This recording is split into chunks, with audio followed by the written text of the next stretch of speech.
garam dunia. Kita semua mengenal manfaat dari garam. Bahkan sepanjang sejarah manusia, peranan penting garam ini tidak dapat disangkal. Sangat menarik bahwa garam itu berhubungan dengan kemurnian. Tahukah kita bahwa garam adalah hasil, katakanlah kerjasama antara sinar matahari dan air laut yang bersih dan bening. Kooperasi, kerjasama, kesatuan dua unsur ini menghasilkan garam. Karena itu garam warnanya putih, bersih, bagai kristal. Lambang kemurnian, keindahan, juga keilahian. Di zaman Perjanjian Lama, garam termasuk bahan persembahan untuk yang ilahi. Dalam Perjanjian Lama, para imam, para nabi memercikkan garam pada persembahan-persembahan yang dipersembahkan kepada yang ilahi. Sehingga persembahan itu harum, mulia, berkenan kepada Tuhan. Karena itu, garam mengandung makna murni, suci, dan ilahi. Nah, jika Yesus mengatakan, "Kamulah garam dunia," Yesus mau katakan, kamu harus menjadi pembawa kemurnian, keilahian, kesucian di dunia ini. Lewat pikiran, lewat tutur kata, lewat perbuatan dan kesaksian. Kamu menghadirkan yang murni, yang indah, yang suci, dan yang ilahi. Entah di kantor, entah di rumah, entah di parkiran, entah di mall, entah di pantai, entah di kampus, entah di toko, di mana saja. Kedua, garam itu mengawetkan. Ketika belum ada lemari es, ketika belum ada yang namanya freezer, garamlah yang dipakai untuk mengawetkan ikan, daging, juga sayur. Karena itu kita kenal ikan garam alias ikan asin. Baru sebut saja ikan asin, ada yang sudah telan ludah. Pakai saus. Wow. Daging asin, telur asin. Ada juga yang bikin babi garam. Odoh, DP tawa bami nyamnya campur di sayur. Wow. Garam menolong supaya ikan yang ditangkap oleh pelaut tidak rusak, tidak busuk, dengan cara diawetkan. Dan hasilnya bisa tahan lama, berbulan-bulan. Garam menolong agar makanan-makanan itu tidak rusak, tidak busuk, tidak hancur, tidak dibuang percuma. Maka kalau Tuhan Yesus bilang, kamu adalah garam dunia, Tuhan Yesus ingin kamu mengawetkan nilai-nilai Kristiani. Kamu membuat langgeng, membuat lestari, membuat tidak rusak, membuat tidak hancur, membuat tidak busuk ajaran-ajarannya. Maka Yesus ingin di mana ada orang-orang Katolik, Terjaminlah ajaran-ajaran gereja, tradisi-tradisi gereja, kebiasaan-kebiasaan mulia ajaran Katolik dihidupi terus-menerus, dikawal sehingga tetap awet. Nilai-nilai Kristiani, ajaran-ajaran Injil tidak luntur, tidak diobral murah, tidak banting harga. Bagaikan garam, kita mencegah terjadinya kerusakan, terjadinya kehancuran, terjadinya pembusukan di mana saja. Karena itu, katekese, pembinaan iman terus-menerus, sangat-sangat penting. Ketiga, garam memberikan cita rasa, terutama rasa enak, rasa sedap. Ayub bab 6 ayat 6 sampai 7 berkata,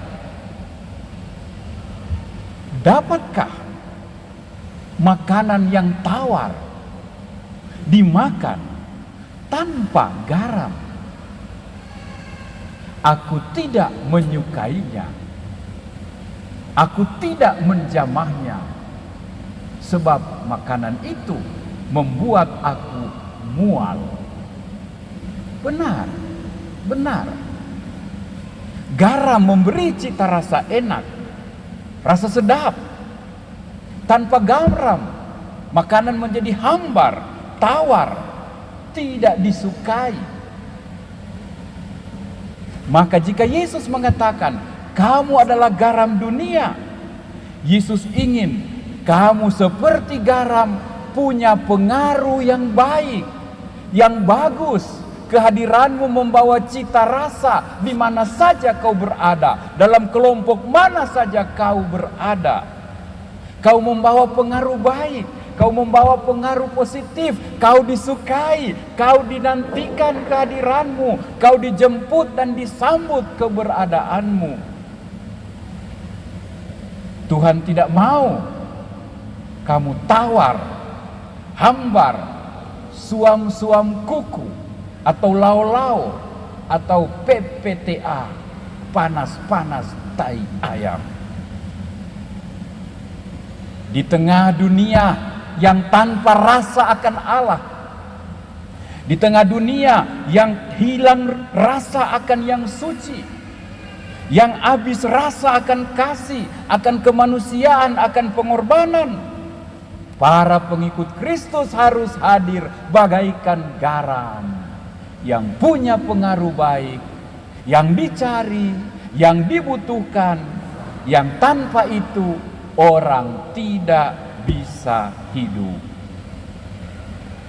Keempat, garam itu punya kuasa mematikan kuasa jahat, racun dan bisa.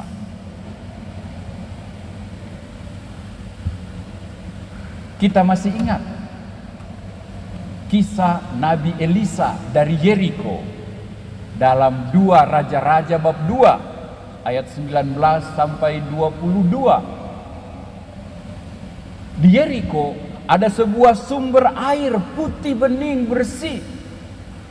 Tetapi jika ibu-ibu hamil meminumnya, anak dalam janinnya akan mati keguguran. Jika binatang datang minum air itu, mereka akan mati. Orang-orang Jeriko datang kepada Elisa dan berkata, "Hai Nabi, katakanlah pada Tuhanmu, mengapa dia beri air yang mematikan?" Elisa berdoa, mengeluh, memanggil Tuhannya. Tuhan katakan apa? "Elisa, ambillah garam dan taburkanlah pada sumber mata air itu." Elisa berdoa, lalu mengambil garam dan mencampurkan pada mata air itu. Apa yang terjadi? Air itu menjadi manis. Air itu menghidupkan. Tak ada lagi orang maupun binatang yang mati karenanya. Air mematikan kuasa jahat. Air yang dicampur dengan garam mematikan kuasa jahat, kuasa iblis, kuasa-kuasa racun dan bisa. Bapak Ibu masih ingat pada malam Vigili Paskah, imam mengambil garam dan mencampurkan pada air berkat, sesuai dengan apa yang Tuhan perintahkan kepada Elisa.